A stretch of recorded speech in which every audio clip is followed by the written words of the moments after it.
Lewis just had these, just, as I said, it's this oodles of natural talent. And with him, he's got these tendencies and traits where when you go out in FP1, he's like an octopus all over the wheel. He'll change every setting on the wheel near enough and explore it. But it's what makes him incredible. And if I give you an example of it, there was a time where on simulation in Brazil, it said hold sixth gear up the hill. Go into seventh gear up the hill. And within 2 laps, Nico was doing exactly as we asked him to do. Within 2 laps, Lewis went, this doesn't feel right, back down to 6, and was finding a 10th there. And it took until the end of the session before Nico saw the data and saw that. He's this optimizer that he'll use data as a starting ground, but he's got a feel beyond anything else for it. And he has no issue exploring the boundaries. And that originally manifested itself in, you'd often see him go off at turn 1. He'd find the absolute limit of braking and it would just push him wide at turn 1, then they bought the lap. And one of our biggest frustrations with him was that out of 20 laps, he did 1. You're like, come on, you got to do more than that. And actually, if you look at the maturity Lewis had between 13 to now, you'll see he completes every lap. He's now found a way of still gaining the experience of the remainder of the lap out of it. But it was this perfectionist that wanted, and braking was his strength, his forte, maximize everything under braking. And then I know the limits of the car, and then I can build from there and get into the rhythm of things. But his is, because he's explored all these boundaries, he knows in just a few laps in FP1, and he learns the track incredibly quickly, what the boundaries of the car is, what the limits are already within his tools that he has available on the steering wheel, which are quite fast for what it's worth, and understands therefore how to get the car into the right positioning for as the grip comes up. Very, very impressive. Where others are still just spending 7 or 8 laps learning the track, he's explored quite a bit of the boundaries. Now that came with some downsides often. Often he would change the car so quick on that you'd lose yourself. Certainly as engineers, it's difficult when your data's all moving, the track's moving, the grip's moving, the driver's moved everything on the steering wheel, you don't know where you are, and then he comes in and we've changed mech bell and aero balance. You think, okay, we're starting from scratch here, basically. And that's some of the reasons why at times you'll see Lewis drops backwards. And often when he jumps forwards again, he's gone to a setup that's known, and now he's back on the money. But he's able to do that, and many drivers aren't. He's able to explore off and accept they'll have a whole session, perhaps in the wrong place on setup, but he's learning from it. And that's Lewis all over. There's something very unique, though, about Formula One, which is the team sport and the individual. So actually, when you're at Mercedes and you're suddenly focusing on failures, using them as a learning loop, pushing forwards, playing the long-term game, knowing that eventually things will get good, that's actually great for the team who are there and are going to get their salary and they're going to be okay.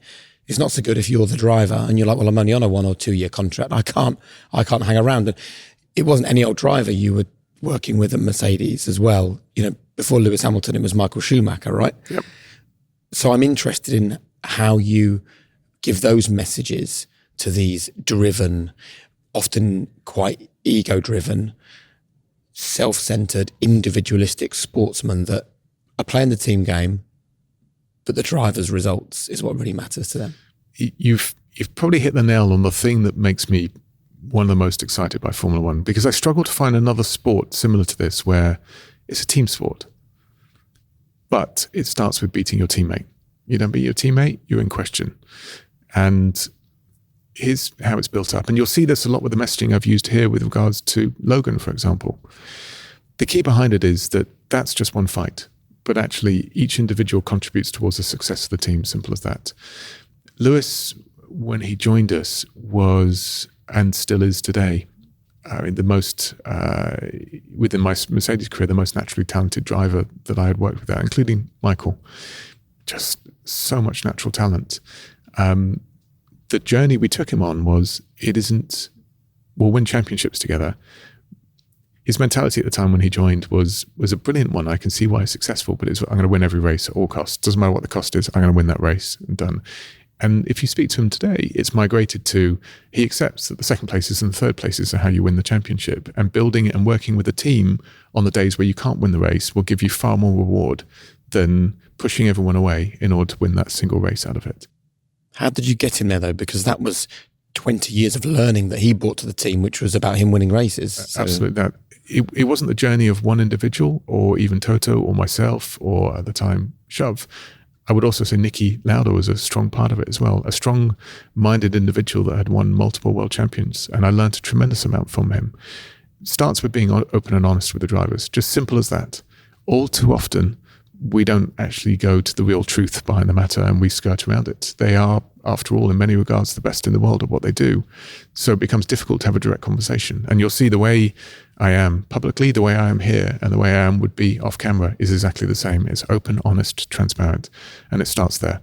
You have that open, honest conversation about it, which includes when their behaviors are ones that are hurting the team and hurting themselves, not helping. Can you give us an example of that?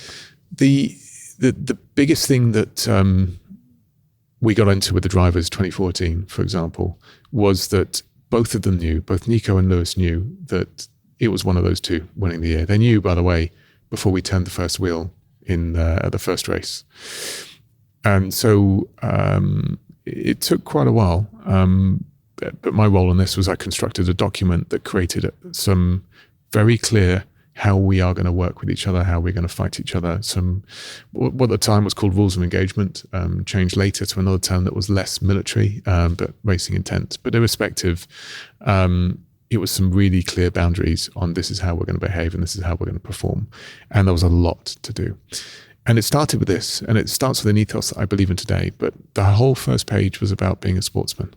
And to explain it, you can win a world championship, but if you've done so in a way that is not fair and sportsmanlike, you will have regrets for the rest of your life. Yep, you have a championship to your name, but it'll be sullied, it'll be muddied, it won't be pure. We, at the time there, we want to win things by doing things just better than everyone else, not because we've found other mechanisms. We just want to be better than everyone else. And that applies to the drivers as it does to the engineers within the team, as it does to the designers.